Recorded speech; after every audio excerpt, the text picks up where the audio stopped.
বার্ষিক ওয়াজ ও দোয়ার মাহফিলের শ্রদ্ধেয় সভাপতি হযরতে উলামায়ে কেরাম, মুরব্বিয়ানে ইজম, যুবক ভাই ও বন্ধুগণ, পর্দার আড়ালে অপেক্ষমান অত্যন্ত শ্রদ্ধেয় সম্মানিতা মা ও বোনেরা, মহান রব্বুল আলামিনের দরবারে শুকরিয়া আদায় করছি, যিনি অত্যন্ত মেহেরবানি করে আমাদেরকে জান্নাতের বাগানে রহমতের সামিয়ানার নিচে শরীক হওয়ার তৌফিক দান করেছেন। শুকরিয়া আদায় করি আলহামদুলিল্লাহ। আমি আপনাদের সামনে পবিত্র কোরআনে কারীমের অত্যন্ত পরিচিত সূরা সূরা আলাম নাশরাহ আল্লাহ তৌফিক দিয়েছেন, তেলাওয়াত করেছি। ইমাম হাফেজ আবু নুআইম ইসফাহানি রাহিমাহুল্লাহ তাআলা কর্তৃক লিখিত দালাইলুন নবুওয়া নামক কিতাবে হযরতে আনাস রাদিয়াল্লাহু তাআলা আনহু সূত্রে বর্ণিত দীর্ঘ একখানা হাদিসের শেষ অংশ পাঠ করেছি। আল্লাহ পাক রব্বুল আলামিন যদি মেহেরবানি করেন এর উপরেই কিছু কথা বলবো। বিষয়টা হলো, আল্লাহ রব্বুল আলামিন আমাদের হাবিব সাল্লাল্লাহু আলাইহি ওয়াসাল্লামের প্রতি তার কি কি অনুগ্রহ আর দয়া আছে এগুলির আলোচনা এই সূরার মধ্যে করেছেন। তার মধ্যে ৩ নম্বরে আল্লাহ তার রাসূল সম্পর্কে বলছেন, ওয়ারাফা'না লাকা যিকরাক, আমি আপনার নামকে, আপনার আলোচনাকে অনেক উপরে উঠাইয়া দিছি। আচ্ছা বলেন তো, যারে আল্লাহ উঠাবে এরে যদি পৃথিবীর মানুষে যদি লেজ ধরে নিচে নামাইতে চায়, পারবে? বুঝেন নাই কথাটা? যাকে আল্লাহ ইজ্জত দিবেন, আল্লাহ যাকে উঠাবেন, এ গোটা পৃথিবীর সবাই মিলে যদি নিচে নামাইতে চায়, সম্ভব হবে? বরং যারা নিচে নামাইতে চাইবে তাদের 14 গোষ্ঠী সহ তলায়া যাবে। ঠিক না ঠিক? সময়ের ব্যাপার। মুশকিল হলো আমরা সব নগদে চাই। আমরা মনে করি ভাদ্র মাসে তাল গাছের মধ্যে তাল পাকনা থাকে। অনেক সময় এমন হয় আপনার ইচ্ছা নাই, আপনি আপনার কাজের রাস্তা দিয়ে যাচ্ছেন, দুম্মুর করে একটা পাকনা তাল আপনার সামনে পড়ছে, আপনি খুশিতে বাগবাগ হইয়া গেছেন, তালটা নিয়ে বাড়ির দিকে রওনা হয়ে গেছেন, বড় মজা করে খাইছেন। তা আপনার ধারণা হলো জালেমের উপরে আল্লাহর গজব এভাবে ভাদ্র মাসের পাকা তালের মতো পড়ে যাক, এতে আপনি খুশি। কিন্তু না, আল্লাহ পাকের প্রত্যেকটা কাজের মধ্যে রহস্য আছে। গ্রামের একটা প্রবাদ আছে, হাফ গাভীন হইলে সুবিধা, কথা কয় না কেন? বুঝেন নাই? সাধারণত সন্তান মায়ের পেটে 8 মাস 9 মাস থাকে, 10 মাস থাকে, আর বেশিও থাকে। 8 মাসের কমে যদি সন্তান দুনিয়াতে চলে আসে, এই সন্তান অপূর্ণাঙ্গ, কোনো না কোনো লাইনে ত্রুটি থাকে, কমতি থাকে। অন্তত 8 মাস কোন সন্তান যদি মায়ের গর্ভে থাকে, এটা পুরা হয়ে আসে।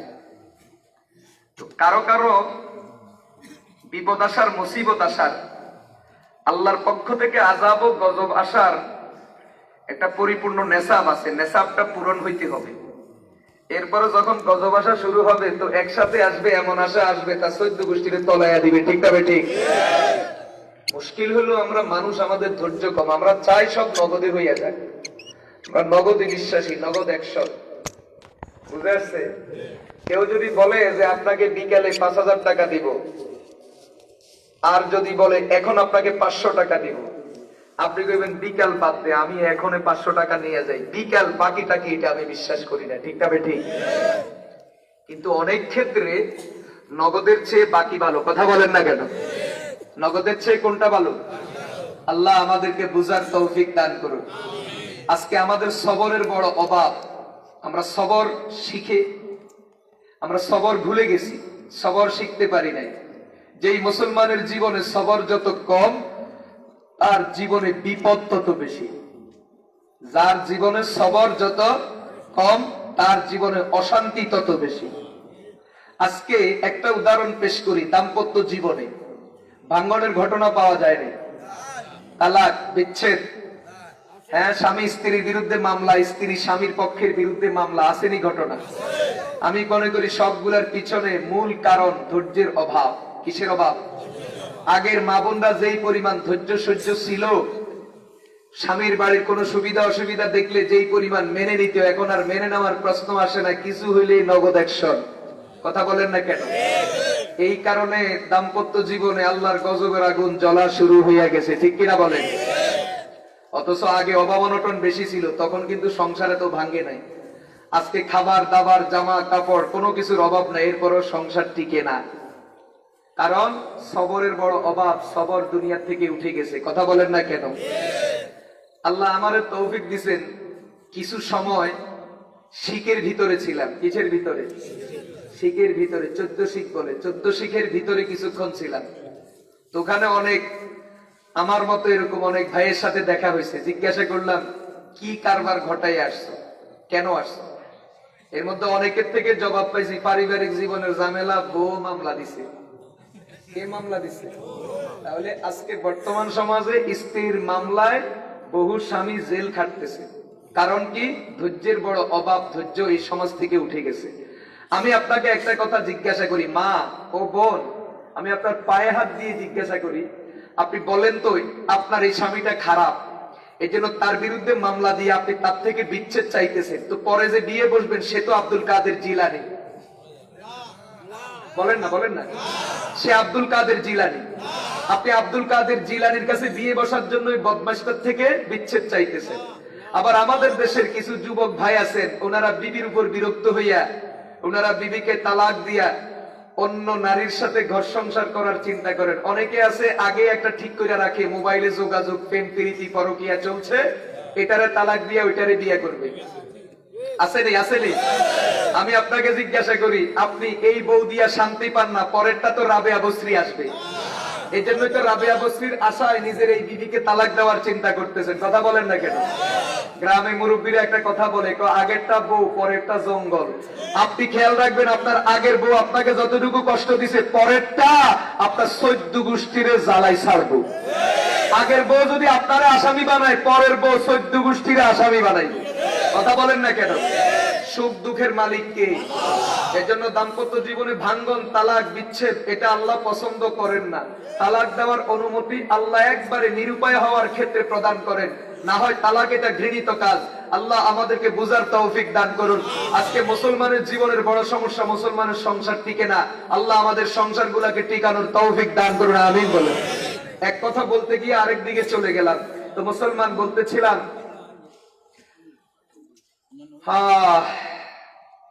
আল্লাহ পাক রব্বুল আলামিন তার হাবিব সাল্লাল্লাহু আলাইহি ওয়াসাল্লামের প্রতি তার নিয়ামতের কথা বলতে গিয়া এই কথাটা আল্লাহ স্পষ্ট বলেছেন যে আমি আপনাকে অনেক উপরে উঠাইয়া দিছি। তার মানে যাকে আমি উঠাইছি এর আর কেউ নামাইতে। সারা দুনিয়ার মানুষ যদি আপনাকে ঘৃণা করে, বলছি সারা দুনিয়ার মানুষ যদি আপনাকে কি করে? ঘৃণা করে, আপনার বিরোধিতা করে, কিন্তু আপনাকে আপনার মালিক মোহাব্বত করে, তাহলে একদিন ওদের ঘৃণাটা অটোমেটিক ভালোবাসায় পরিণত হয়ে যাবে। আর আপনাকে দুনিয়ার সবাই মোহাব্বত করে, কিন্তু মালিক আপনাকে ঘৃণা করে, তাহলে মালিকের ঘৃণার ঠেলায় একদিন ওদের মোহাব্বতটাও ঘৃণাতে পরিণত হবে।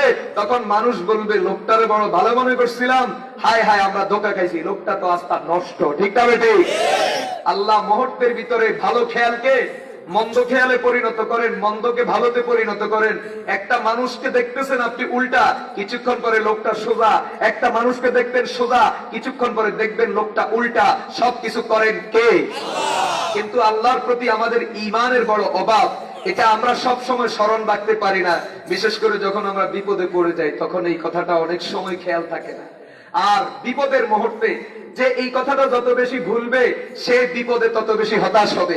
আর বিপদের সময় যার দিলের ভিতরে এই কথাটা যত বেশি মজবুতির সাথে থাকবে, সে তত হতাশ হবে না, বরং বিপদের সময়ও সে হাসবে। বিপদের সময়ও কি করবে? কথা বলেন না কেন? বিপদের সময়ও ফাঁসির কাষ্ঠে ঝুলবে, হাসবে। আগুনের মধ্যে লাফ দিবে, হাসবে। শুলিতে ছড়ানো হবে, হাসবে। আর শত্রু তার বুকের দিকে বুলেট ছাড়তেছে, এই মুহূর্তেও সে হাসে, কারণ সে জানে আমার এই জীবন তিনি দিয়েছেন আর আমার ওই জীবন আবার তিনি নিয়ে যাচ্ছেন। ঠিক না বেটে? আরে জীবনটা যিনি দিয়েছেন, যদি আমি জীবনটা তাকে দিতে পারি এর থেকে বড় আনন্দের আর কিচ্ছু নাই। কিন্তু জীবনটা যিনি দিয়েছেন, আমি জীবনটা যদি তার জন্য না দিয়া অন্য কারো জন্য যদি দেই, এর থেকে হতাশা আর আফসোস আর কিচ্ছু হতে পারে না। ঠিক না বেটে? আল্লাহ বুঝার তৌফিক দান করুন। মুসলমান, জীবন তো দিতে হবে, কথা বলেন না কেন? নাকি রেখে দিতে পারবে? সোনালী ব্যাংকে বীমা করাইবেন, ফরেস্টে বীমা করাই রাখবেন, জীবন দিবেন না? জীবন বীমা আছে না? জীবন বীমা মানে জীবন দিব না, জীবন রাইখা দিছি, ট্রাঙ্কের মধ্যে ঢুকে রাখবেন, তালাবদ্ধ করে রাখবেন। এখন বিভিন্ন ব্যাংকে কি আছে?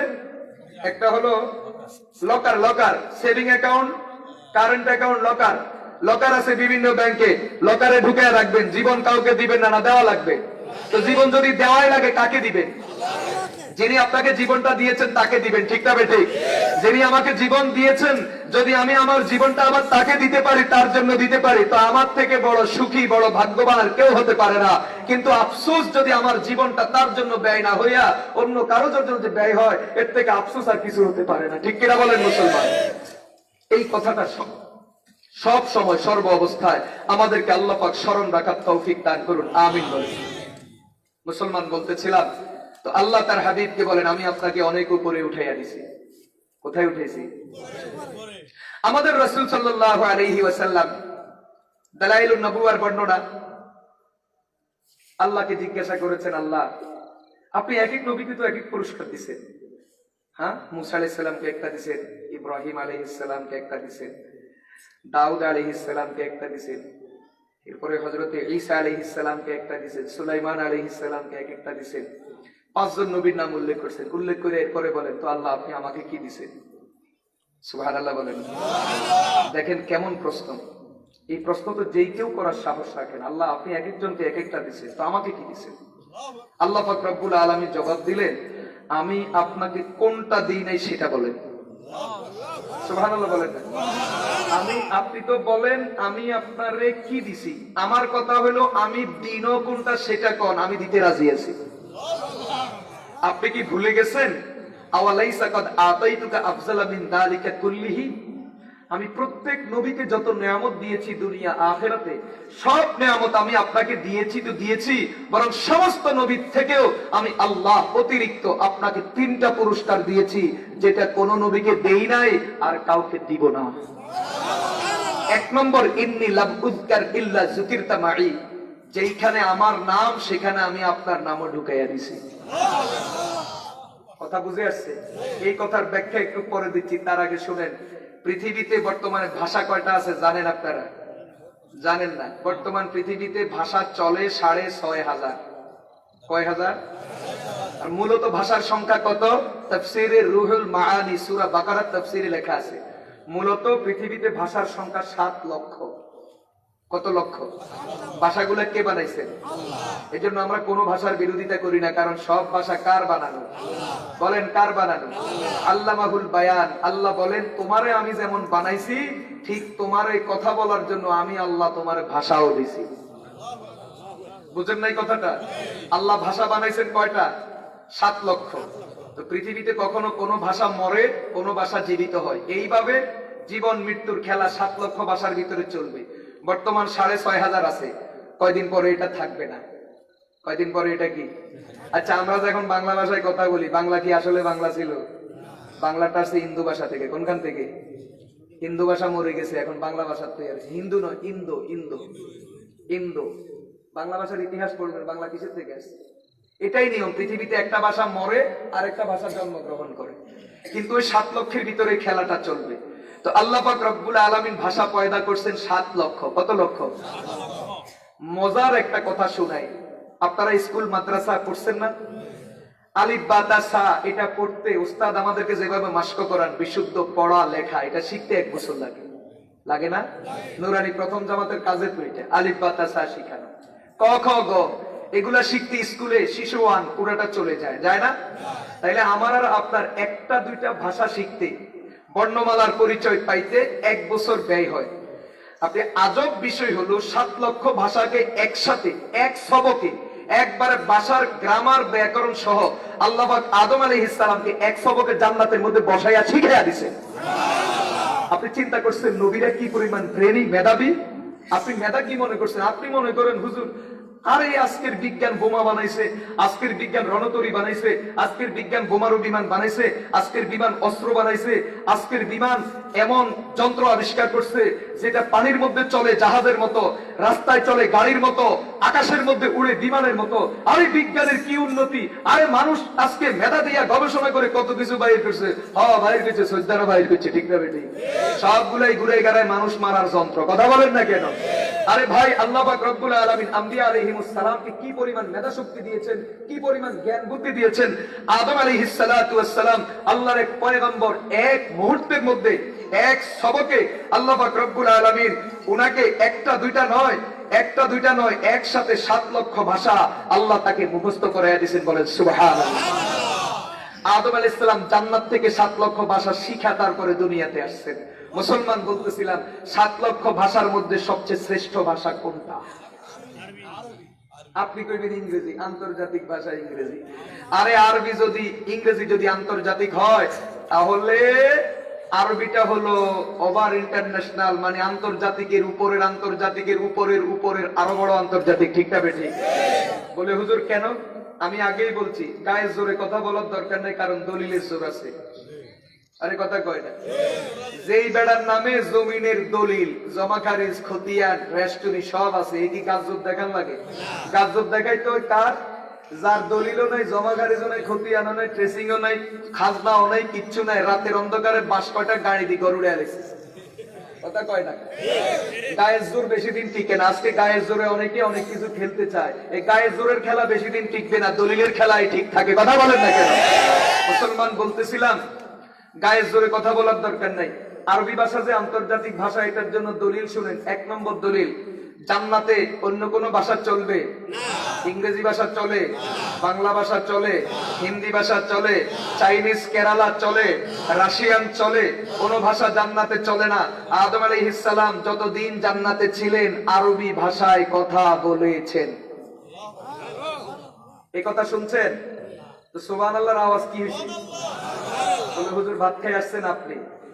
ভাত তো আরো কিছু তো খাইছি, আমাদেরও তো কেউ ভাত খাওয়াই না, এই জন্যই সুবহানাল্লাহ বলেন না। আশ্চর্য কথা, ওয়াজের মধ্যে সুবহানাল্লাহ বললে কি লাভ? ওয়াজ করেন আমরা কিলে সুবহানাল্লাহ কম। হাদিস শরীফ আছে, আপনি একবার সুবহানাল্লাহ বলবেন তো সুবহানাল্লাহর এই পরিমাণ নেকি আল্লাহ দিবেন, যেই নেকি দিয়া আল্লাহ পাক ওই যে হাসরের ময়দানে মিজান শুনছেন, মিজান, পাল্লা, আমল মাপার পাল্লা, আল্লাহ পাক গোটা পাল্লাটাকে আপনার সুবহানাল্লাহর নেকি দিয়া ভরপুর করে দিবেন। আরে ওয়াজ মাহফিলে আসি সুবহানাল্লাহ কইলে লাভ আছে, আর ওই যে ওদের কি হয় যে ওই ঠিক কোনো লাভ নাই, শুধু মাইর খাবেন কবরে গেলে। কথা কয় টাকা? মুসলমান বলতেছিলাম সুবহানাল্লাহর নেকি পাল্লা কত বড়, তাফসীরে ইবনে কাসীরে বর্ণনা আছে। আমাদের 7 আসমান আর জমিনকে যদি পাল্লার ভিতরে ঢুকায় দেওয়া হয়, এরপরেও পাল্লার মধ্যে জায়গা খালি থেকে যায়, এত বড় পাল্লাকে আল্লাহ পাক সুবহানাল্লাহর নেকি দিয়া ভরপুর করে দিবেন। মাহফিলে আসি সুবহানাল্লাহ কইলে লাভ, আর ওখানে ঠিক কোনো লাভ নাই, মাইর খাইবেন, শুধু শেষা খাইবেন। কথা কয় না? দুনিয়াতে বহু মানুষ হাসে, কবরে গেলে কাঁদবো। দুনিয়াতে বহু মানুষ কাঁদে, কবরে গেলে শুধু হাসবো। ঠিক না বেঠিক? আল্লাহ পাকের স্পষ্ট কথা, ইয়াউমা তাবিয়াদ্দু ওয়াজুহুম ওয়া তাসওয়াদ্দু ওয়াজুহ। আজকে দুনিয়াতে কিছু মানুষ হাসে, পরকালে এরা কাঁদবে। দুনিয়াতে কিছু মানুষ কাঁদে, ওরা পরকালে হাসবে। ঠিক না বেঠিক? দুনিয়াতে কিছু চেহারা বড় চমৎকার দেখা যায়, পকপকে দেখা যায়, সুন্দর দেখা যায়, চেহারাগুলো কিয়ামতের ময়দানে কালো হবে। দুনিয়াতে কিছু চেহারা কালো দেখা যায়, মলিন দেখা যায়, ওই চেহারাগুলো হাসরের ময়দানে উজ্জ্বল চমকাইতে থাকবে। আরে হযরত শেখ সাদী রাহমাতুল্লাহ আলাইহি তো বলেন, আরে ইমানদার তোমার চেহারা কি পরিমাণ চমকাইবো? যুবক ভালো করে শুনো, তোমার চেহারা কি পরিমাণ চমকাইবো? কয় শুনো, জান্নাতের মধ্যে দুনিয়াতে আলোর জন্য কত কিছুর ব্যবস্থা, চাঁদের ব্যবস্থা, সূর্যের ব্যবস্থা, কারেন্টের ব্যবস্থা, মোমবাতির ব্যবস্থা, হারিকেনের ব্যবস্থা, ফানুসের ব্যবস্থা, কত কিছুর ব্যবস্থা দুনিয়াতে আলো জ্বালানোর জন্য। এরপরেও অন্ধকার। আরে জান্নাতে কোনো সূর্য নাই, জান্নাতে কোনো চাঁদ নাই, জান্নাতে কোনো মোমবাতি নাই, জান্নাতে কোনো বিদ্যুৎ নাই, জান্নাতে কোনো ইলেকট্রিসিটি নাই, জান্নাতে কোনো মোমবাতি নাই, জান্নাতে কোনো চেরাগ নাই। এরপরেও জান্নাতটা দিন রাত 24 ঘন্টা দুনিয়ার সূর্যের থেকেও বেশি আলোকিত থাকবে। কি দিয়ে থাকবে জানো? হযরত শেখ সাদী রাহমাতুল্লাহ আলাইহি বলেন, আল্লাহ পাক রব্বুল আলামিন ঈমানদারকে যে ঈমান দিবেন, ঈমানের রোশনি, ঈমানের জ্যোতি, তার চেহারার ফোকাস পুরো জান্নাতটাকে ঝলমল ঝলমল করে রাখবে ইনশাআল্লাহ। আরে এটা তো হলো ইমানদারের শান। দুনিয়াতে তুমি হাসো হাসো হাসো, যদি আখেরাতে হাসতে না পারো তোমার এই হাসার কোনো দাম নাই। দুনিয়াতে যদি কাঁদো কোনো সমস্যা নাই, যদি আখেরাতে আল্লাহ হাসার তৌফিক দেন জীবনে কখনো কাঁদতে হবে না। ঠিক না বেঠিক? আরে কান্না তো দূরের কথা, উফ শব্দ তোমাকে বলতে হবে না। আর যদি দুর্ভাগ্য হয় আখেরাতে যদি কাঁদা লাগে, এই যে কাঁদা শুরু হবে, জীবনে আর কখনো হাসতে পারবা। আমরা দুনিয়াতে কান্না করে হলেও আখেরাতে হাসতে চাই। ঠিক না বেঠিক? দুনিয়ার চেহারা বানানোর দরকার নাই, আখেরাতের চেহারাটা বানাইতে হবে। ইয়াউমা তাবিয়াদ্দু বুজুহ, আমরা ওইটা চাই। ওয়া তাসওয়াদ্দু বুজুহ চাই না, চেহারা কালো চাই না। আখেরাতের চেহারাটা উজ্জ্বল চাই। কেমন উজ্জ্বল? আরে মালিক তো আমার চেহারাকে এমন উজ্জ্বল বানায় দিবেন, জান্নাতের মধ্যে কোনো বিদ্যুতের দরকার হবে না, চন্দ্র সূর্যের দরকার হবে না। বিনা চন্দ্র, বিনা সূর্য, বিনা ইলেকট্রিসিটি, এরপরে বিনা বাতিতে পুরো জান্নাতটা আলোকিত আর আলোকিত আমার আর আপনার চেহারার নূর দিয়া। এমন জীবন দরকার আছে কিনা বলে? এমন জীবন দরকার আছে কিনা বলে? এমন জীবন করিবে গঠন, মরণে হাসিবে তুমি কাঁদিবে। আমি বলি এমন জীবন করিবে গঠন, তোমার চেহারার আলোতে হাসিবে আল্লাহর জান্নাত। ঠিক না বেঠিক? আরে হাসিবে ভুবন নয়, শুধু আল্লাহর জান্নাতটাও তো হাসবে। তোমার চেহারার আলো দিয়া আল্লাহর জান্নাতটা আলোকিত থাকবে। এবং এখানে জীবনে কখনো লোডশেডিং হবে না। দুনিয়াতে সূর্য কখনো কখনো লুকিয়ে যায়, মেঘাচ্ছন্ন হয়ে যায়, দুনিয়াটা অন্ধকার হয়ে যায়, চাঁদ অমাবস্যার রাতে ডুবে যায়, বিদ্যুতের মধ্যে লোডশেডিং হয়, মোমবাতির আগুন বাতাসে নিভে যায়, হারিকেনের আগুন তেল শুকানোর কারণে নিভে যায়। আল্লাহ বলেন, ইমানদার তোর চেহারার যেই বাতি জান্নাতের মধ্যে জ্বলবে, সেদিন থেকে জ্বলা শুরু হবে। এক সেকেন্ডের জন্য কখনো লোডশেডিং হবে না, কেউ ডুবাইতে পারবে না, কেউ নিবাইতে পারবে না। তেল কখনো শেষ হবে না, জ্বলতে থাকবে তো জ্বলতে থাকবে, জ্বলতে থাকবে তো জ্বলতে থাকবে, জ্বলতে থাকবে তো জ্বলতে থাকবে। মালিক ওখান থেকে শুধু হাঁটতে থাকবে। এমন জীবন দরকার আমাদের। ঠিক না বেঠিক? আল্লাহ তুমি আমাদেরকে এমন জীবন দান করো, আমিন বলেন। এমন জীবন গঠন করা, এটা একজন মুসলমানের জীবনের সবচেয়ে বড় সফলতা। কত কোটি টাকা কামাইছেন এটা সফলতা নয়, সরকারি চাকরি পেয়েছেন কিনা এটা সফলতা নয়, ঘরে সুন্দরী বিবি আছে কিনা এটা সফলতা নয়, 5-10টা ছেলে মেয়ে আছে কিনা এটা সফলতা নয়, বিল্ডিং করেছেন কিনা এটা সফলতা নয়, টাইলস আছে কিনা এটা সফলতা নয়। সফলতা হলো আমার মালিক আমার উপর রাজি কিনা। ঠিক না বেঠিক? আল্লাহ বুঝার তৌফিক দান করুন। বলতেছিলাম মুহাম্মদুর রাসূলুল্লাহ সাল্লাল্লাহু আলাইহি ওয়াসাল্লাম আল্লাহকে জিজ্ঞাসা করেন, আল্লাহ এক একজনকে এক একটা দিয়েছেন, তো আমাকে কি দিয়েছেন? আল্লাহ বলেন, আপনি চান কি? কোনটা বাকি আছে বলে। দোস্ত বলতেছিলাম 7 লক্ষ ভাষা আদমকে কে শিখিয়েছে? একটা কথাও বলার ইচ্ছা ছিল না আজকে। কেন কথাগুলি এখানে আসতেছে আমি নিজেও জানি না। আমার আলোচনার বিষয় কিন্তু আরেক লাইনে কথা বলবো। সূরা এটা পড়ছি ঠিক আছে, কথা হবে আরেক লাইনে, কিন্তু আসতেছে আরেক লাইনে, লাইন ভিন্ন হইয়া গেছে। অসুবিধা আছে? শুনতে কোনো সমস্যা আছে? আর আপনারা দোয়া করছেন দেখিয়ে কথা কয়টা? হ্যাঁ, সবকিছু যায় না বলা, ইশারায় বুঝে না। কথা বলেন না কেন?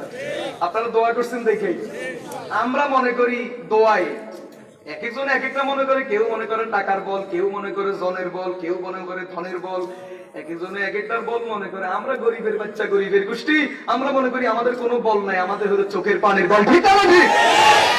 আমি তো মনে করি আমার চোখের পানি যতটুকু ঝরছে, এর থেকে বেশি চোখের পানি ঠিললে ঠিললে চোখের পানি ঝরছে যারা আমাকে মহব্বত করে তাদের। কথা বলেন না? আল্লাহ বুঝার তৌফিক দান করুন। আমি তো বেশি টেনশনে কাইন্তামও পারি না ঠিক মতো, কিন্তু আমার জন্য হাজার হাজার আল্লাহর প্রিয় বান্দারা কাঁদছে কিনা বলেন না? ওস্তাদরা কাঁদছে, ছাত্র ভাইরা কাঁদছে। ওস্তাদদের কান্নার কথা তো ভুলতে পারি না। যে ওস্তাদের কাছে জীবনে 1 সবক পড়ছি, হু হু করে কাঁদছে। আমরা মনে করি আমাদের বড় পুঁজি মানুষের মহাব্বত, আল্লাহ ওয়ালাদের মহাব্বত, আল্লাহর প্রিয় বান্দাদের মহাব্বত। দেখা করতে গেছি ধন্যপুর মাদ্রাসায়, একবারে নিজের জীবনের শুরু থেকে শেষ পর্যন্ত ওস্তাদ ধন্যপুরের বর্তমান নাজিম সাহেব হুজুর হযরত মাওলানা মুশাররফ হোসেন দামাত বারাকাতুহু হুজুর, এই পাগড়ি হুজুরের দেওয়া, নিজের মাথা থেকে খুলে আমার মাথায় বসায় দিয়েছে আর দোয়া করে দিছে, পিছনের দিকে তাকানো লাগবে না, শুধু সামনের দিকে আগাইতে হবে।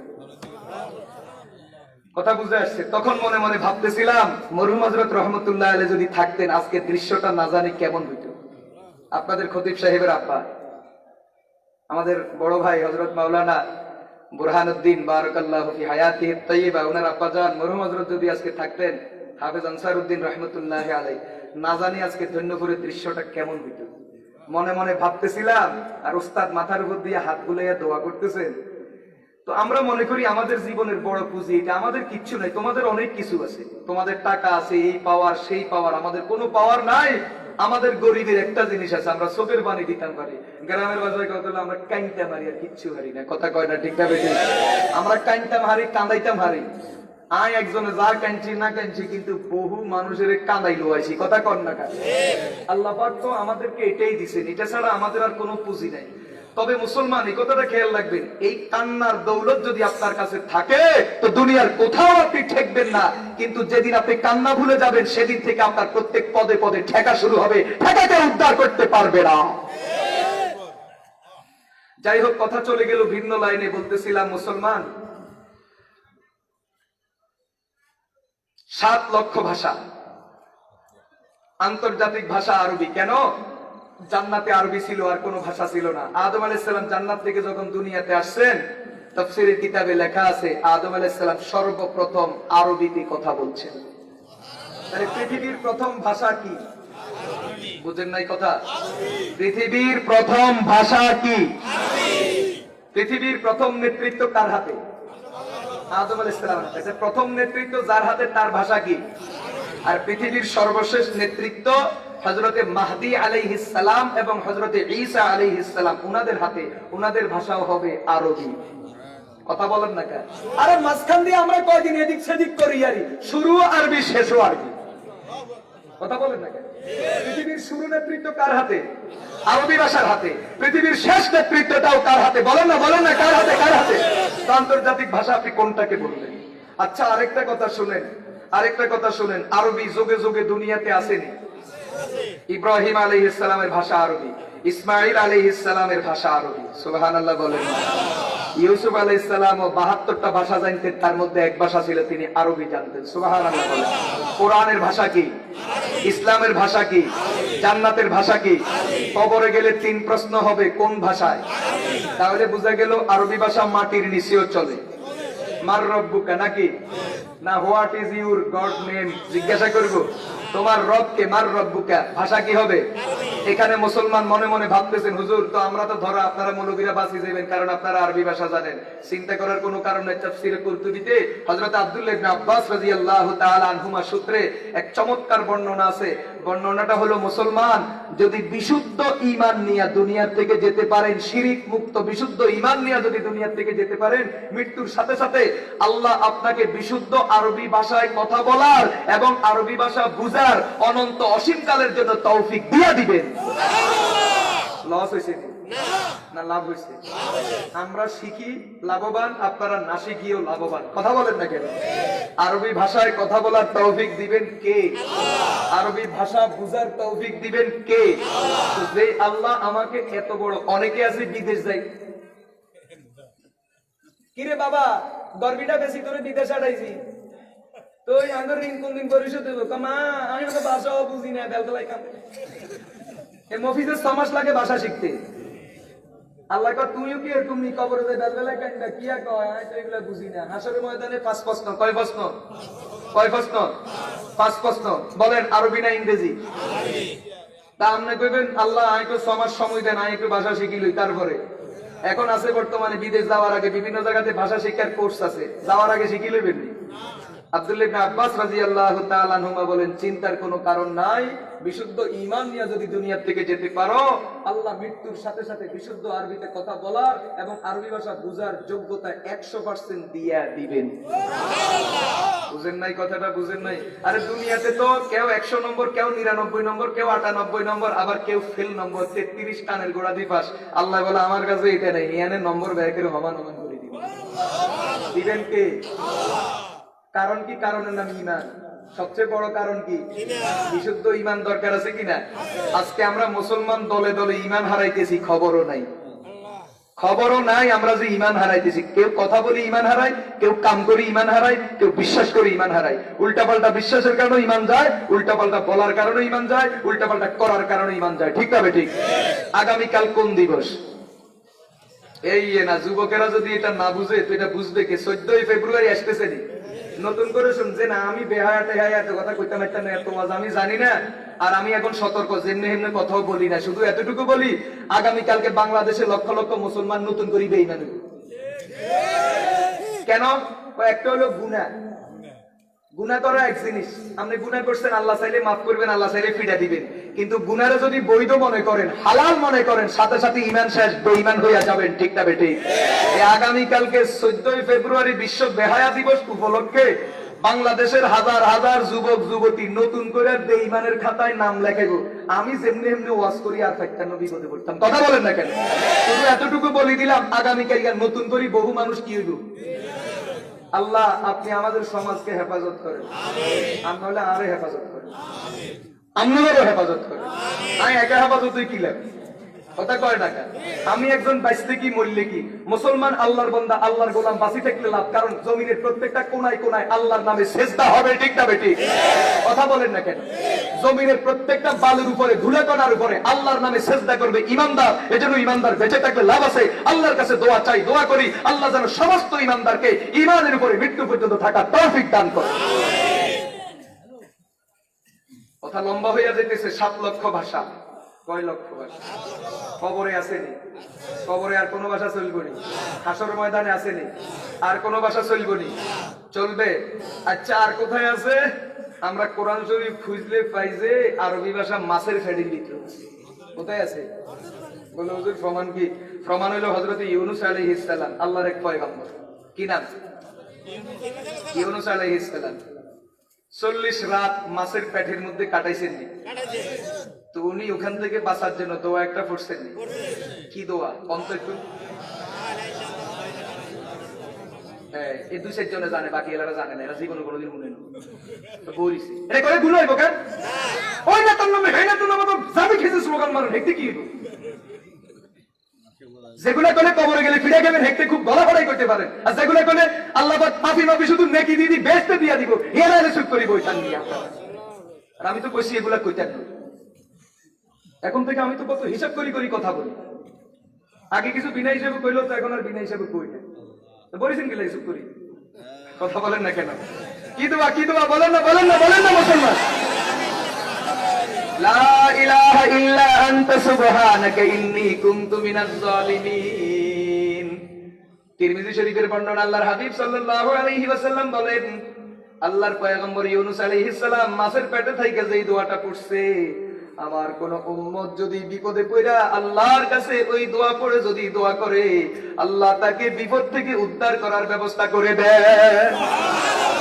পৃথিবীর কোন শক্তি তাকে আটকাইতে পারে না। তবে একটা কথা স্মরণ রাখতে হবে, আপনি কইবেন ফরসিত কাম হয় না। ইউনূস আলাইহিস সালাম 40 দিন দোয়া পড়ার পরে আল্লাহ দোয়া কবুল করছে।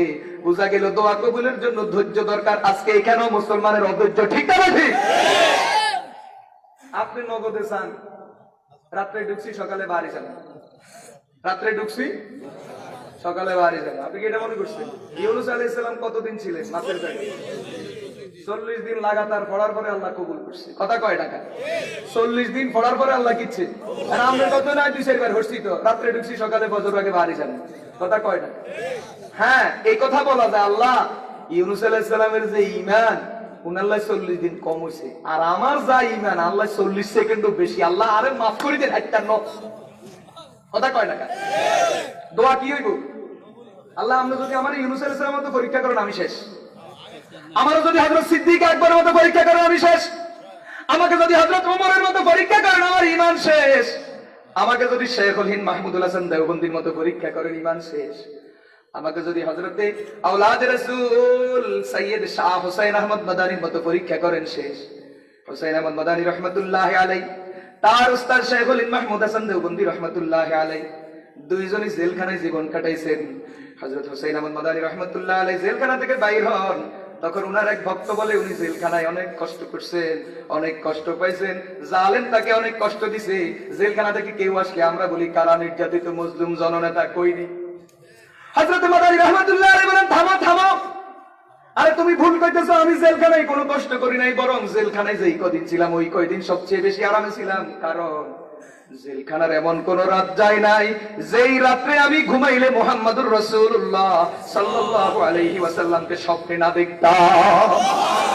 এজন্য তোমাদের কাছে জেলখানা মুসিবত মনে হয়, আমার কাছে জেলখানা মুসিবত নয়। আমার মতো হুসাইন আহমদ মাদানির কাছে জেলখানা বড় নিয়ামত, কারণ জেলখানায় থাকার উসিলায় মুহাম্মদুর রাসূলুল্লাহ সাল্লাল্লাহু আলাইহি ওয়াসাল্লামকে বারবার স্বপ্নযোগে দেখার আমি সুযোগ পেয়েছি। অতএব এই জেলখানা, যেই জেলখানায় গেলে আমার নবীর চেহারা দর্শন হয়, যেই জেলখানায় গেলে আমার নবীর নুরানি চেহারা দেখা যায়, ওই জেলখানা আমার কাছে জেলখানা নয়, ওই জেলখানা আমার কাছে আল্লাহর জান্নাত থেকেও দামি। এই জন্য ভাইরা আমার কথা এটা হতে পারে, আল্লাহ হযরত হুসাইন আহমদ মাদানির যে ঈমান আমার ওই ঈমান নাই, শাইখুল হিন্দের যে ঈমান আমার সেই ঈমান নাই, সিরাজুল হিন্দ শাহ আব্দুল আজিজ মুহাদ্দিস দেহলভির যে ঈমান আমার সেই ঈমান নাই, শাইখুল হাদিস আল্লামা আজিজুল হক রাহমাতুল্লাহ আলাইহির যে ঈমান আমার সেই ঈমান নাই। আরে আমিরে শরীয়ত মুহাম্মদুল্লাহ হাফিজ হুজুর রাহমাতুল্লাহ আলাইহির যে ঈমান আমার সেই ঈমান নাই, হযরত শামসুল হক ফরিদপুরি রাহমাতুল্লাহ আলাইহির যে ঈমান আমার সেই ঈমান নাই, মুজাহিদে মিল্লাত মুফতি ফজলুল হক আমিনী রাহমাতুল্লাহ আলাইহির যে ঈমান আমার সেই ঈমান নাই, আল্লামা মামুনুল হকের যে ঈমান আমার সেই ঈমান নাই, সৈয়দ ফজল ফয়জুল করিম আর রেজাউল করিমের যে ঈমান ওই ঈমান আমার নাই। আল্লাহ আমাদেরকে আপনি ওদের মতো পরীক্ষা করিয়েন না, আমার ঈমান আছে বা কতটুকু, পরীক্ষা নেবেন কতটুকু, আল্লাহ আপনি আমারে পরীক্ষা না নিয়ে তাড়াতাড়ি মাফ করে দেন। কথা হবে এটা, কারণ আমরা পরীক্ষা দেওয়ার যোগ্যতা রাখি না, ফেল ছাত্র আমরা, আল্লাহর ক্লাসে ফেল ছাত্র আমরা, পরীক্ষা দেওয়ার যোগ্যতা রাখি না। আরে পরীক্ষা দেওয়া তো দূরের কথা, রেজিস্ট্রেশনের যোগ্যতাও আমাদের কাছে নাই। পরীক্ষার আগে রেজিস্ট্রেশন লাগে কিনা? মুসলমান বলতেছিলেন পরীক্ষার আগে রেজিস্ট্রেশনের দরকার, আমরা আমাদের রেজিস্ট্রেশনের যোগ্যতাও নাই। এজন্য আল্লাহর কাছে আফিয়াতের দোয়া করা দরকার, আল্লাহুম্মা আফিনা ওয়াফু আন্না, اللهم إني أسألك العفو والعافية والمعافاة في الدين والدنيا والآخرة اللهم إني أسألك الهدى والتقى والعفاف والغنى। আল্লাহ নবী দোয়া শিখায় দিয়েছে, আল্লাহর কাছে মুসিবত চাইও না, আল্লাহর কাছে আফিয়ত চাও, আল্লাহর কাছে নিরাপত্তা চাও, আল্লাহর কাছে কঠিন চাইও না, কঠোরতা চাইও না, আল্লাহর কাছে সহজতা চাও। আল্লাহ আমাদের ঈমান দুর্বল, আপনার হাবিব শিখাইছে, আমরা আপনার কাছে এটা চাই, আমরা মুসিবত সহ্য করতে পারি না। আমাদের ঈমানের যে অবস্থা, আপনি যদি আমাদেরকে একটু জোর করি সাবিদরি মুসিবত পরীক্ষা যদি করেন, হয়তো আমরা বেঈমান হয়ে খুশি থাকুন, নাউজুবিল্লাহ। কথা বলেন না কেন? আল্লাহ আপনি আমাদেরকে রক্ষা করেন, হেফাজত করেন। আমাদের ঈমান নাই, যারা আপনার প্রিয় বান্দা ঈমানের লাইনে যারা 100% মজবুত ছিল, ওরা পরীক্ষায় কামিয়াব হইয়া গেছে, আপনি তাদের উপর খুশি হইয়া গেছেন। আমাদের যে হালত, যে অবস্থা, মনে হয় আমরা কামিয়াব হইতে পারবো না।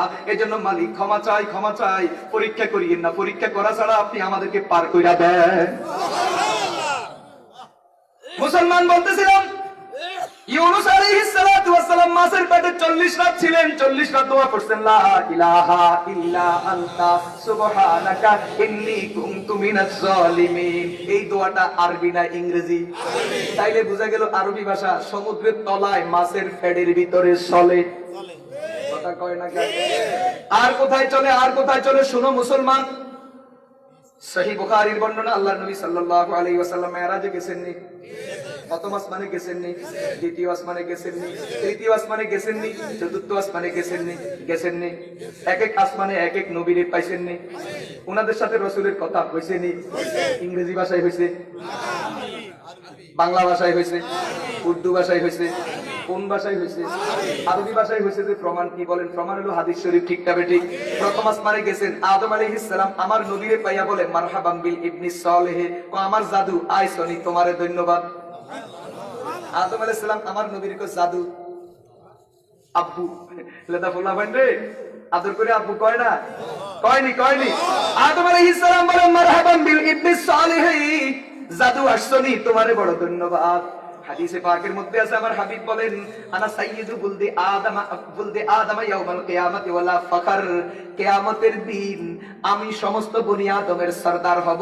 আদম থেকে নিয়ে শুরু করে সমস্ত পয়গম্বর আমার পিছনে থাকবে, আমি সবার সামনে থাকব। আল্লাহ পাকের প্রশংসার একটা পতাকা, প্রশংসার লেখা একটা পতাকা আমার হাতে থাকবে। আমার পতাকার নিচে উম্মত এবং নবীরা সবাই থাকবে, আমি সবার সামনে থাকব। সবাইকে নিয়ে আমি আস্তে আস্তে জান্নাতের দিকে যাব। আল্লাহ পাক, এটা গৌরব আর অহংকারের কিচ্ছু না। তুমি তো দুনিয়াতে একটু পথ পাইলে শুধু ব্যাঙের মতো লাফাও। এত লাফাইতে আছে, এত লাফানি শুনে হুড়ে এলাকা ভালো গিয়েছে। আরে আল্লাহর নবীকে আল্লাহ তো এত বেশি মর্যাদা দিয়েছেন, এত স্পেশাল মর্যাদা। হাসরের ময়দানে আল্লাহর নবী সবার সামনে থাকবেন, আল্লাহ পাকের প্রশংসার পতাকা তার হাতে থাকবে, সমস্ত নবীরা এবং সমস্ত নবীর উম্মতেরা তার পিছনে থাকবে। আল্লাহর হাবিব বলেন দুনিয়াতে তোমাদের শিখানি দুনিয়াতে শেষ, সমস্ত নবীদের শিখানি কোথায় শেষ? দুনিয়াতে। আমাদের শিক্ষা কোথায় শেষ? আল্লাহর হাবিব বলেন আমার শিক্ষা কিন্তু দুনিয়াতে শেষ নয়, আখিরাতেও কিছু বাকি আছে। সুবহানাল্লাহ। কাল সকালে একটু আগে বললাম সুবহানাল্লাহ কইলো লাভ, এরপরও কম। আরে ওয়াজ কিছু বুঝেন না বুঝেন, সুবহানাল্লাহ যতবার করেন ততবার ফাল্লাহু রিজিকি আছে খালি।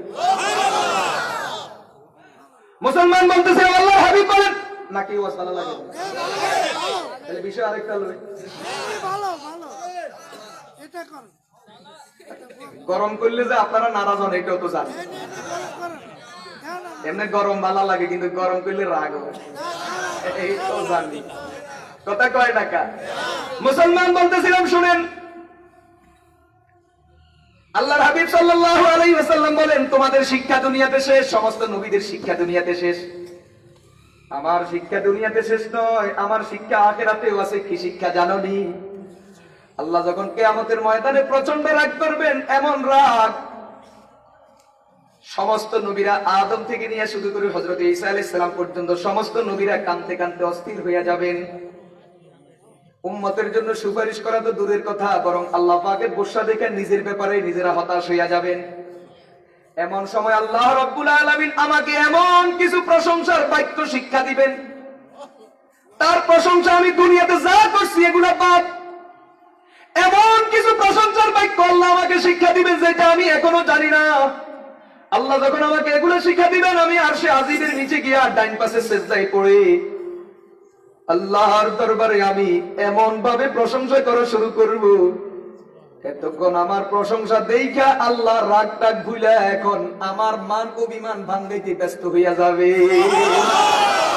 আরে এতক্ষণ তিনি রাগ, আমার কান্না দেখা, আমার দোয়া পড়া দেখা, আল্লাহর প্রশংসা করা দেখা তিনি তার রাগের কথা ভুলে যাবেন। রাগ ভুলে আল্লাহ রাব্বুল আলামিন তার কুদরতের হাতটা আমার মাথার মধ্যে বুলে বলবেন ইয়া মুহাম্মদ ইরফা রাসাকা, ও মুহাম্মদ আমি আর সহ্য করতে পারি না, আপনার কান্না আমার আর সহ্য হয় না। মাথা তোলেন, মাথা তোলেন, মাথা তোলেন। সাল তুতা ইশফা তুশাফা, কি চাইবেন চান, আমি ওয়াদা করতেছি দিয়া দিমু। কার জন্য সুপারিশ করবেন করেন, আমি ওয়াদা করতেছি সুপারিশ কবুল করি ফেলামু।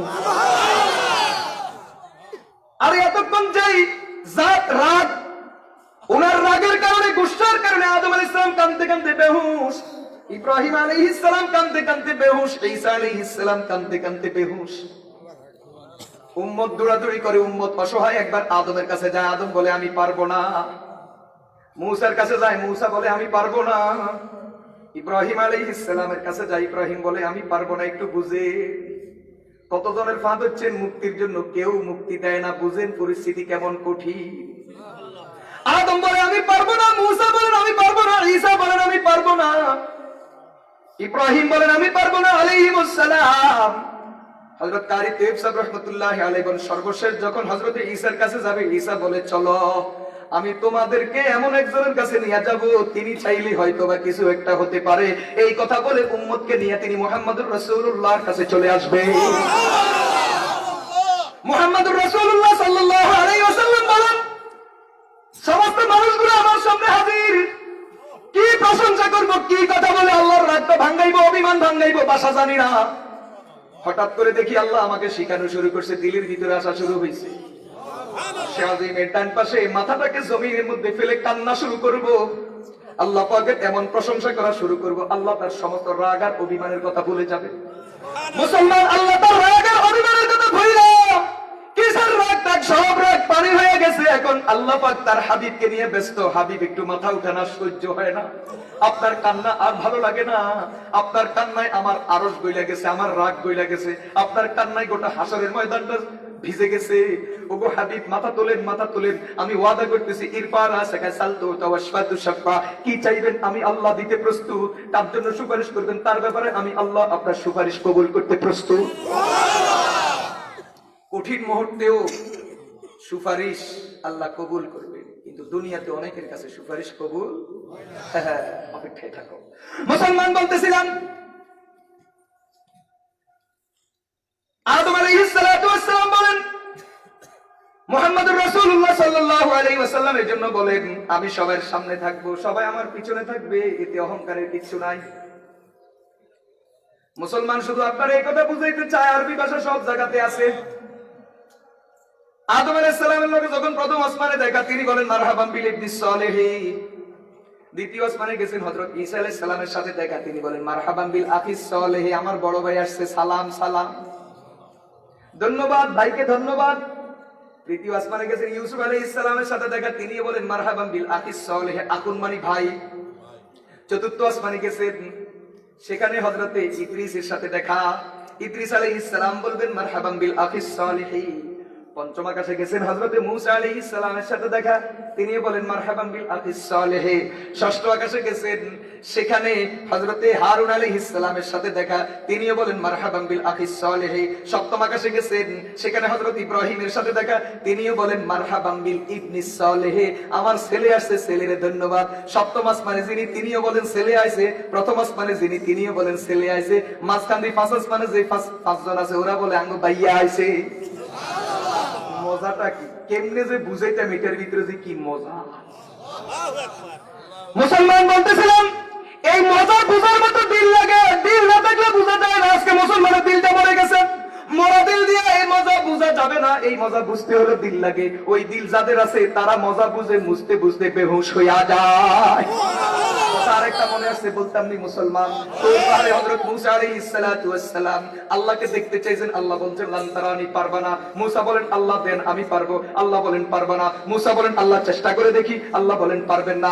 বারবার বলার পরে মূসা যখন বুঝে না, আল্লাহ যখন একটু তাজাল্লি দিয়া দিলেন, মূসা আলাইহিস সালাম বেহুশ হইয়া পড়ে গেল। মুসলমান বলতেছিলাম, আল্লাহর হাবিব বলেন, এই যে মূসা আলাইহিস সালাম দুনিয়াতে একটু বেহুশ হয়ে পড়ছেন, হাসরের ময়দানে সমস্ত মানুষগুলো প্রথম দিকে বেহুশ থাকবে। ইসরাফিল যখন ফু দিবে, সব মানুষগুলা হুঁশ ফিরে আসবে। আমি দেখব, আল্লাহর হাবিব বলেন সর্বপ্রথম আমার হুঁশ ফিরে আসবে। আল্লাহর হাবিব বলেন কিয়ামতের ময়দানে কোটি কোটি মানুষের মধ্যে সর্বপ্রথম আমার হুঁশটা ফিরে আসবে। আমার হুঁশ ফিরে আসার পরে আমি দেখব হযরতে মূসা আলাইহিস সালাতু ওয়াস সালাম আল্লাহ পাকের আরশের ফিলার ধরে বসে আছে। নবী বলেন আমার সন্দেহ হয় না জানি আল্লাহ মূসাকে দুনিয়াতে বেহুশ করছেন, ওইটার বিনিময়ে হাসরের ময়দানের বেহুশ হওয়া থেকে বাঁচাইয়া দিছে। এজন্য দুনিয়াতে সামান্য থেকে সামান্য মুসিবত, আখিরাতের রাস্তা সহজ। ঠিক না ঠিক? দুনিয়ার মুসিবত সহ্য করা আখিরাতের রাস্তা সহজ হওয়ার জন্য, এটা মুসলমানের কাজ। মূসা একটু দুনিয়াতে আস্তে আস্তে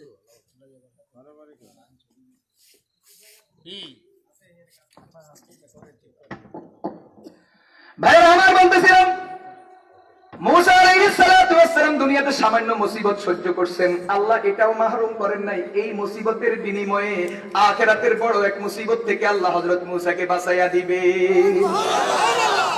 মুসলমান বড় চমৎকার কথা বলতেছিলাম। সপ্তম আকাশে এক আব্বা, প্রথম আকাশে এক আব্বা, মাঝখান দিয়ে পাঁচ আসমানে পাঁচজন বড় ভাই। সুবহানাল্লাহ। ওখানে যে সাত আসমানে সাতজনের সাথে কথা হয়েছে কোন ভাষায়? না ইংরেজি। সিদরাতুল মুনতাহাতে গেছেন, হযরত জিবরাইলের সাথে কথা হয়েছে কোন ভাষায়? আরশে আজিমে চলে গেছে, সেখানে মালিকের সাথে কথা হয়েছে কোন ভাষায়? তাহলে বোঝা গেল আরবি ভাষা সাত আসমানে চলে, জমিনে চলে, মাটির নিচে চলে, কবরে চলে, হাসরে চলে, জান্নাতে চলে, ফুলসিরাতে চলে, মাছের পেটের ভিতরে চলে। এজন্য আরবি ভাষা আন্তর্জাতিক, আন্তর্জাতিক, অতি আন্তর্জাতিক, অতি আন্তর্জাতিক, ওভার ইন্টারন্যাশনাল, ওভার ইন্টারন্যাশনাল। ঠিক না ঠিক? মুসলমান এখন দরকারি কথাটা শুনেন। আরবি ভাষার মধ্যে হরফ কয়টা? কয়টা? আলিফ বা তা তা জিম হা খা দাল জাল রা জা সিন শিন আসেনি? আসেনি?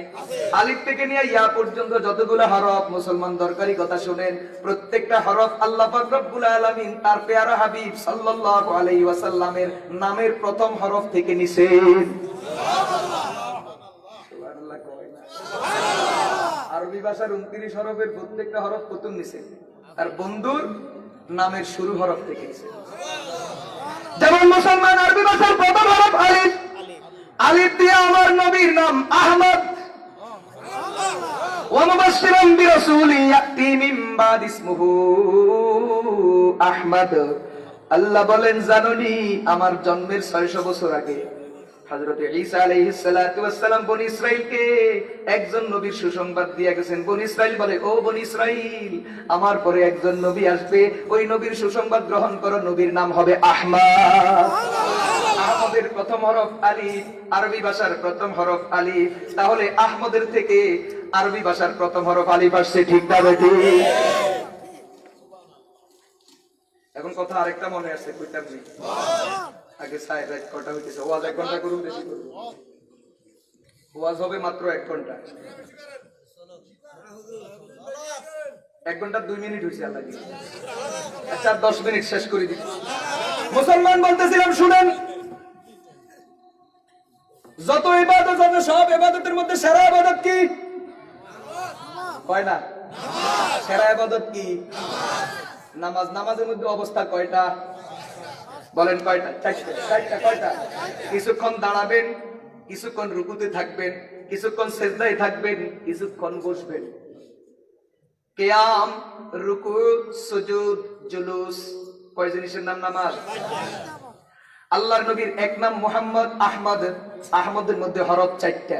দেখেন আল্লাহ পাক রব্বুল আলামিন সর্বশ্রেষ্ঠ ইবাদত, তার জন্য সর্বশ্রেষ্ঠ ইবাদত নামাজ। ওই নামাজটাকে আল্লাহ পাক রব্বুল আলামিন তার পেয়ারা হাবিবের নাম দিয়ে কি সুন্দরভাবে সাজাইছেন। মুসলমান, আপনি যখন দাঁড়ায় থাকবেন তখন আপনি আহমদের আলিফ, আলিফ সোজা না বাড়িয়া?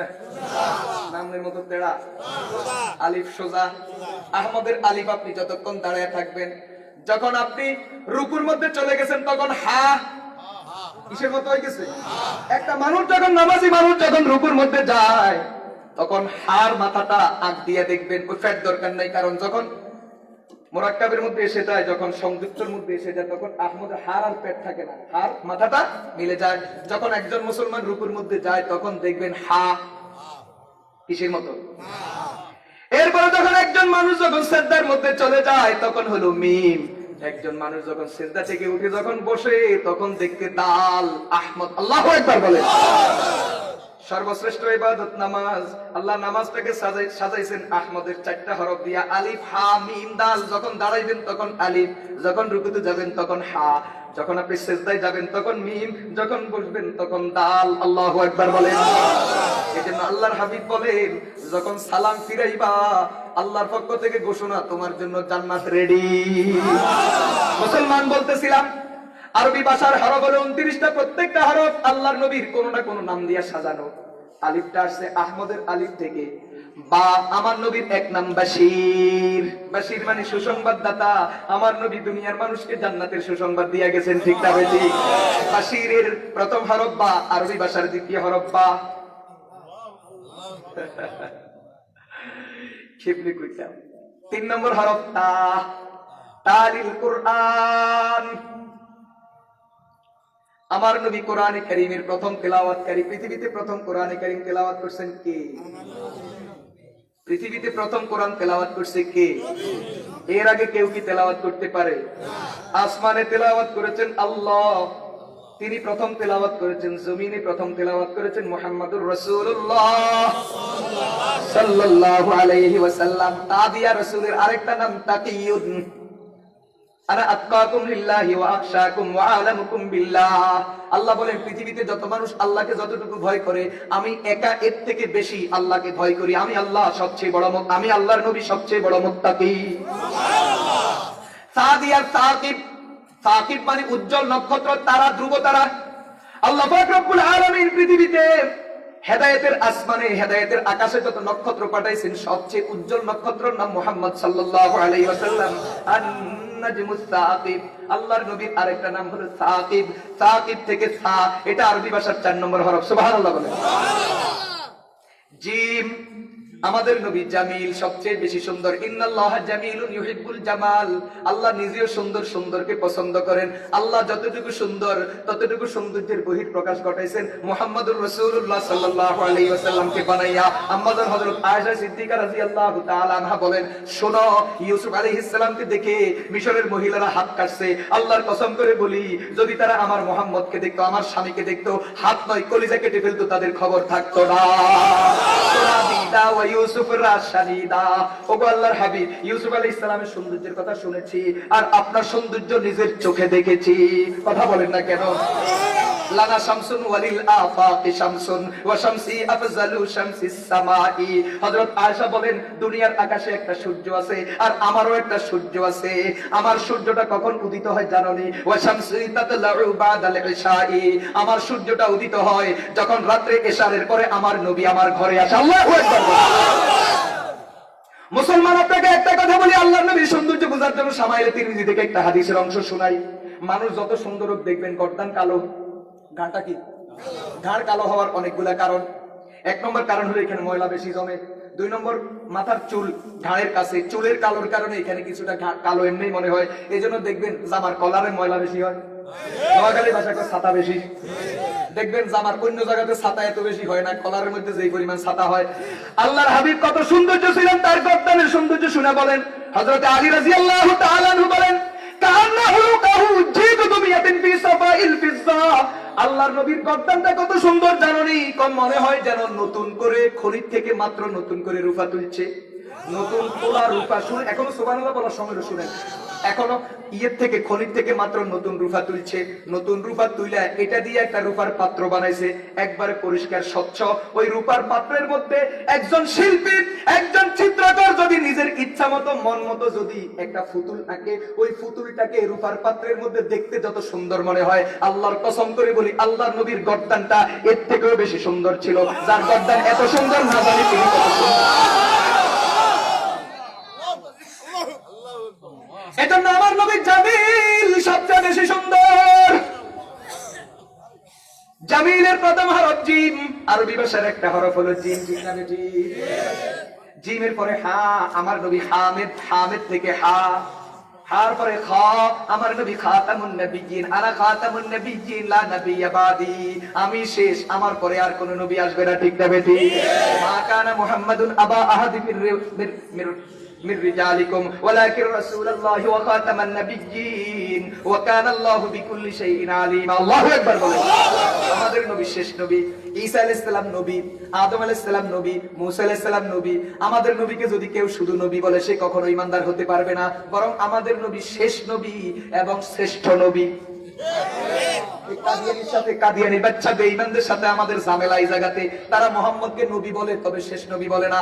আমরা বলি মুহাম্মদ শুধু নবী নয়, বরং শেষ নবী, শ্রেষ্ঠ নবী সাল্লাল্লাহু খাতামুন নবিয়্যিন থেকে খা, দাল ওয়াদাইয়ান ইলাল্লাহি বিইজনিহি ওয়া সিরাজাম মুনিরা। সমস্ত মানুষগুলোকে আল্লাহর দিকে ডাইকা ডাইকা নিয়ে আসে কে? সমস্ত মানুষগুলোকে আল্লাহর দিকে ডেকে নেয় কে? মুহাম্মদ সাল্লাল্লাহু আলাইহি ওয়াসাল্লাম। দাঈ, দাঈর প্রথম হরফ দাল, এরপর হলো দাল যাকিউন, সবচেয়ে বেশি মেধাবী। মুহাম্মদ সাল্লাল্লাহু আলাইহি ওয়াসাল্লাম থেকে বড় মেধাবী আর কেউ হতে পারে না। আল্লামা সৈয়দ আহমদ বসরি রাহমাতুল্লাহ, সৈয়দ আহমদ বসরি রাহমাতুল্লাহ আলাইহি কসিদায়ে বুরদার মধ্যে তিনি আল্লাহর নবীর জ্ঞান বিজ্ঞানের কথা, মেধার কথা বুঝাইতে গিয়ে তিনি চমৎকার উদাহরণ দিয়েছেন। তো পৃথিবীতে যত জ্ঞান বিজ্ঞান আছে, কিয়ামত পর্যন্ত যত বিজ্ঞানী তৈরি হবে, কিয়ামত পর্যন্ত যত বুদ্ধিজীবী তৈরি হবে, সমস্ত বুদ্ধিজীবীদের সেরা বুদ্ধিজীবী, সমস্ত জ্ঞানীদের সেরা জ্ঞানী হলো আম্বিয়া আলাইহিমুস সালাম। আর সমস্ত নবীদের জ্ঞান বিজ্ঞানের সাথে মুহাম্মদুর রাসূলুল্লাহ সাল্লাল্লাহু আলাইহি ওয়াসাল্লামের জ্ঞান বিজ্ঞানের যদি তুলনা করা হয়, তিনটা উদাহরণ দিয়ে ভালো করে শুনে নাও। এক নম্বর হলো গোটা পৃথিবীতে যদি একদিনে বৃষ্টি নাজিল হয়, একদিনে যদি গোটা পৃথিবীতে বৃষ্টি হয়, যত কোটি ফোঁটা হবে ওখান থেকে এক ফোঁটা হলো সমস্ত নবীদের জ্ঞানের উদাহরণ। আর অসংখ্য অগণিত ফোঁটা যে রয়ে গেছে, এটা হলো মুহাম্মদুর রাসূলুল্লাহ। দুই নম্বর, গোটা পৃথিবীতে যত সাগর মহাসাগর আছে, সাগর মহাসাগরের মধ্যে যত পানি আছে, ওখানের মধ্যে তুমি একটা আঙ্গুল ডুবাও, আঙ্গুলটাকে উপরের দিকে তোলো, আঙ্গুলের মাথায় যতটুকু পানি আসছে, এটা হলো সমস্ত নবীদের জ্ঞান বিজ্ঞান, সমস্ত নবীদের মেধা। আর এইদিকে সাগরের মধ্যে অসংখ্য অগণিত পানি রয়ে গেছে, লিটার লিটার পানি রয়ে গেছে, এটা হলো মুহাম্মদুর রাসূলুল্লাহ সাল্লাল্লাহু আলাইহি ওয়াসাল্লামের। পৃথিবীতে যতগুলো ভাষা আছে, যেমন বর্তমানে কত ভাষা আছে, 6,500 ভাষা, বলছিলাম মোট ভাষা হলো 7 লক্ষ। এই ভাষার মধ্যে যতগুলা অক্ষর আছে, যতগুলা বর্ণ আছে, এরপরে বুন্দা আছে, নোক্তা আছে, জবর জের আছে, বিভিন্ন সাংকেতিক চিহ্ন আছে, ওখান থেকে একটা ছোট্ট নোক্তাকে আলাদা করো, এই নোক্তা পরিমাণ হলো সমস্ত নবীদের ইলম। আর অসংখ্য অগণিত বর্ণমালা শব্দ নোক্তা যে আকারিকার রয়ে গেছে, এই সব হলো মুহাম্মদুর রাসূলুল্লাহ সাল্লাল্লাহু আলাইহি ওয়াসাল্লামের ইলম। ওয়া কুল্লুহুম মির রাসূলিল্লাহি মুলতামিসুন গরফাম মিনাল বাহরি আও রাশফাম মিনাদ দিয়াবি ওয়া ওয়াফিকুনা লাদাইহি ইনদা হাদিমি মিন নুকতাতিল ইলমি আও মিন শাকলাতিল হিকামি। আল্লাহু আকবার। মুসলমান বলতেছিলাম আমার নবী থেকে বড় মেধাবী আর কেউ হতে পারে না। এরপরে হলো র হলো রাউফ থেকে, র হলো রহিম থেকে। আল্লাহর এক নাম রাউফ, আল্লাহর এক নাম রহিম। মুসলমান ভালো করে শুনেন, আল্লাহ নিজের নাম কোন নবীকে দেন নাই। আল্লাহ পাক তার নিজের নাম থেকে দুইটা নাম আমাদের নবীকে দিয়া দিবেন। রহিম আল্লাহর নাম, আল্লাহ নবীকেও দিয়া দিবেন রহিম। রাউফ আল্লাহর নাম, আল্লাহ নবীকেও দিয়া দিবেন রাউফ। সুবহানাল্লাহ বলেন। দলিল কি? দলিল হলো কোরআন শরীফ, লাকাদ জাআকুম রাসূলুম মিন আনফুসিকুম আজিজুন আলাইহি মা আনিতুম হারিসুন আলাইকুম বিল মুমিনিনা রাউফুর রহিম। এরা বুঝে না, বুঝে না, বুঝেন নাই কথাটা? আল্লাহর নাম রহিম, আল্লাহর নাম রাউফ। ওখান থেকে দুইটা নাম নবীকে দিয়া দিবেন, হাদিয়া কে দিবেন? আর আছে রাহমাতাল লিল আলামিন ওয়া মা আরসালনাকা ইল্লা রাহমাতাল লিল আলামিন। রাহমাতুল লিল আলামিনের প্রথম হরফ রা, রাউফের প্রথম হরফ রা, রহিমের প্রথম হরফ রা। এজন্য আরবি ভাষার একটা হরফ হলো রা। এর মানে জাইরুল জান্নাহ, জান্নাত পরিদর্শনকারী। আল্লাহর নবী দুনিয়াতে থাইকা জান্নাত দেখছেন 3 বার। তুই কবার দেখছো? তুই কবার দেখছো? কবার দেখছো? আল্লাহর নবী দুনিয়াতে থেকে জান্নাত কয়বার দেখছে? কয়বার? কয়বার? একবার জান্নাতে দেখছেন মেরাজের মাধ্যমে সরাসরি, আরেকবার জান্নাতে দেখছেন একবার সূর্য গ্রহণ লাগছে মদিনাতে, সূর্য গ্রহণ লাগছে আর আল্লাহর নবী সাহাবীদেরকে দিয়ে গেছেন নামাজ পড়ার জন্য। এক নামাজের মধ্যে রুকু কয়টা হয়? এক রাকাতে রুকু কয়টা? হাদিস শরীফের বর্ণনা আছে আল্লাহর নবী এক রাকাতে রুকু দিয়েছেন 5টা, 2 রাকাতে রুকু দিয়েছেন 10টা। অথচ আমরা জানি কয়টা?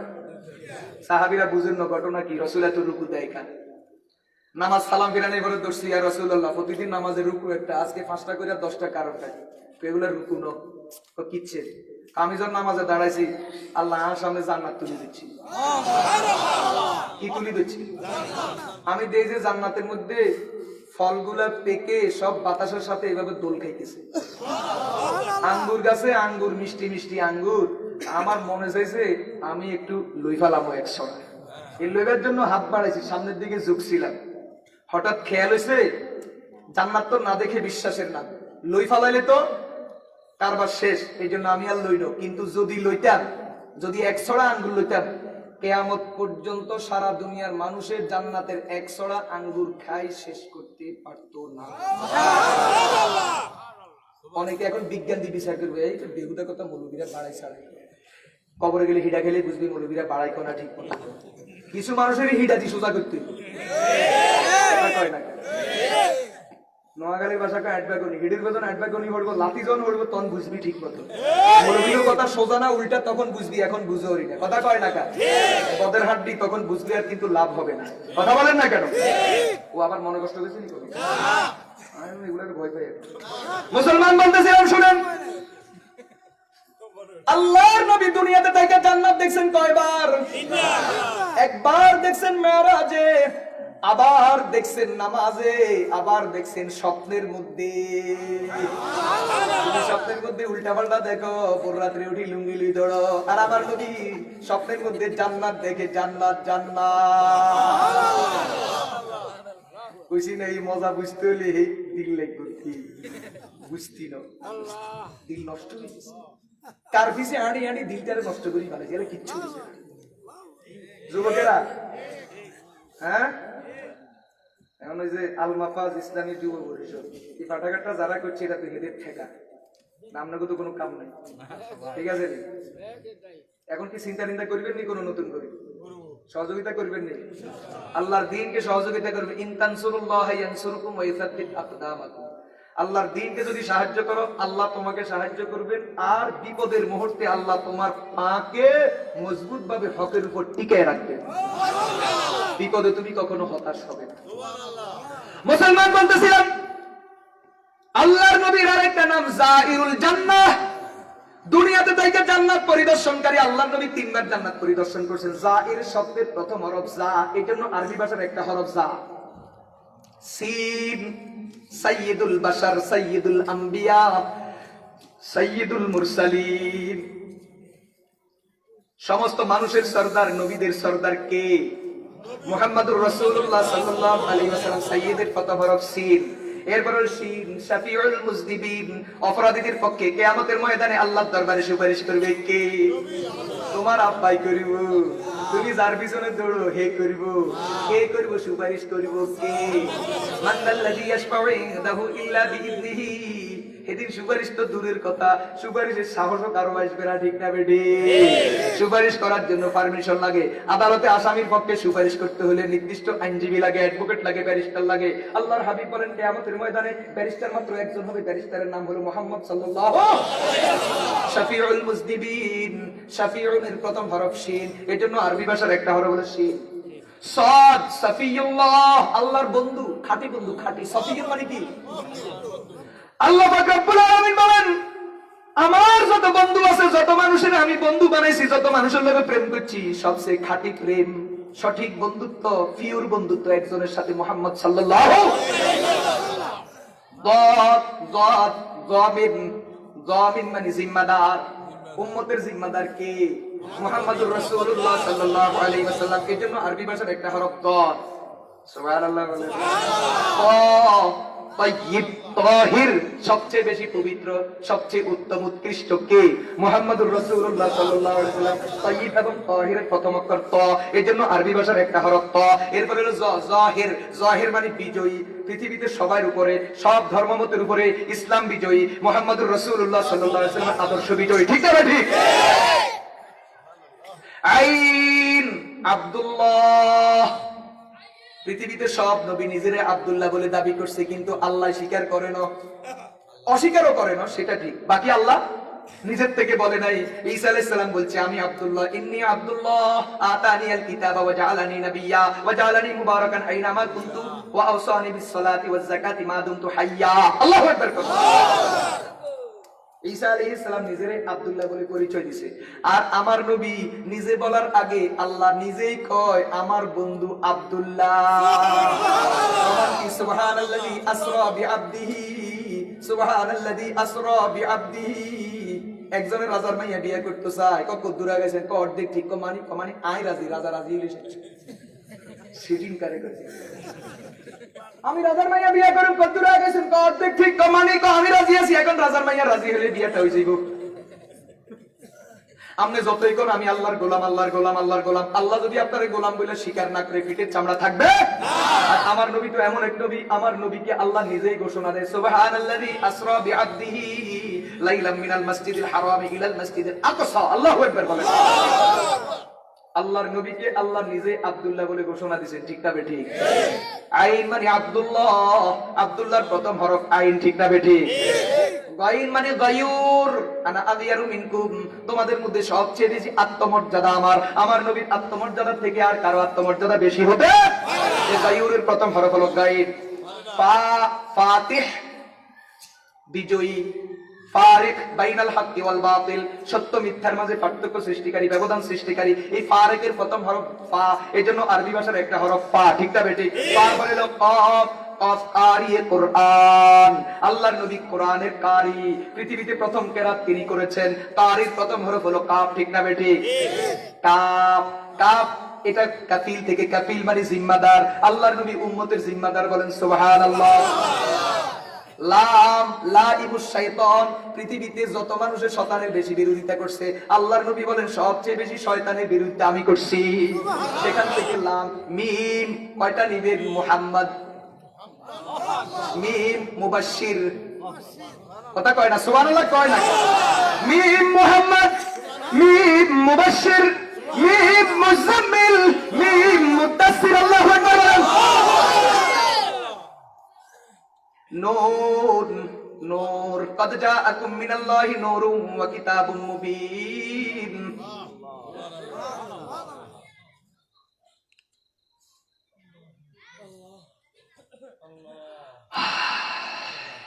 এরপরে ওয়াও, ওয়াকিল, হা, হাদি। এরপরে হলো সর্বশেষ হলো ইয়া। কি সুন্দর আল্লাহ ডাক দিয়েছে, ইয়াসিন। সর্বশেষ হলো ইয়া। আল্লাহর নবীর একটা নাম হলো ইয়াসিন। কি চমৎকার ডাক দিলেন, মা করে ডাক দিলেন, মোহাম্মত মাখা দিয়ে ডাক দিলেন, ইয়াসিন ওয়াল কুরআনিল হাকীম ইন্নাকা লামিনাল মুরসালিন। একটা মজার কথা বলি, সুনানে দারিমির মধ্যে বর্ণনা আছে, মিশকাতের মধ্যে হাদিস খানা আছে। হযরত আবু হুরায়রা রাদিয়াল্লাহু তাআলা riwayat করেন, ইন্নাল্লাহা ক্বারাআ তাহা ওয়া ইয়াসিন আলাল মালাইকা ক্বাবলা আন ইয়াখলুকাস সামাওয়াতি ওয়াল আরযা বিআলফি আম। আল্লাহর হাবিব বলেন, আল্লাহ পাক রব্বুল আলামিন আসমান জমিন সৃষ্টি করার 1000 বছর আগে ফেরেশতাদের মজলিসে কোরআনে কারীমের সূরা তাহা এবং সূরা ইয়াসিন তেলাওয়াত করে শুনাইছেন। সূরা তাহা তাহার নবীর নাম, সূরা ইয়াসিন ইয়াসিন নবীর নাম। আরে আল্লাহ তেলাওয়াতের উদ্দেশ্য হলো ফেরেশতা করে জানানি আমার একজন বন্ধু আছে, আমার বন্ধু আছে, বন্ধুর নামে সূরা আছে, বন্ধু হলো তাহা, এজন্য তাহা মা আনজালনা আলাইকাল কুরআন লিতাশকা। আমার একজন বন্ধু আছে, বন্ধু হলো ইয়াসিন, ইয়াসিন ওয়াল কুরআনিল হাকীম ইন্নাকা লামিনাল মুরসালিন। দাম কেমনে বাড়াইছে দেখছেন নি? আরবি হরফ 29টা, প্রত্যেকটা হরফ আমার নবীর এক একটা গুণবাচক নাম। সুবহানাল্লাহ। এই নবীর উম্মত হওয়া যেমন তেমন ব্যাপার। বলেন সর্বোচ্চ ভালোবাসা আমরা এই নবীকে দিতে পারবো তো ইনশাআল্লাহ? রাজি আছেন নি? জীবনের শেষ পর্যন্ত নবীর সুন্নতের উপর থাকতে থাকতে কে রাজি আছেন? আল্লাহ আমাদের সকলকে কবুল করেন, আমিন বলেন। বিশেষ করে যুবক ভাইরা যারা আপনারা আল মাফাজ ইসলামী পরিষদ যুব পরিষদ গঠন করেছেন, আপনাদেরকে বিনয়ের সাথে বলবো, আপনারা চেষ্টা করবেন আদর্শের উপরে থাকার জন্য, নবীর সুন্নতের উপর ওঠার জন্য।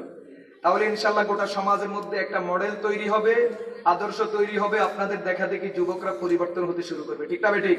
আর এই জাতীয় যুব সংগঠনগুলোর কারণে সমাজ থেকে লাল ট্যাবলেট মোটামুটি কিছুটা দূর হয়, ঠিক আছে ইনশাআল্লাহ?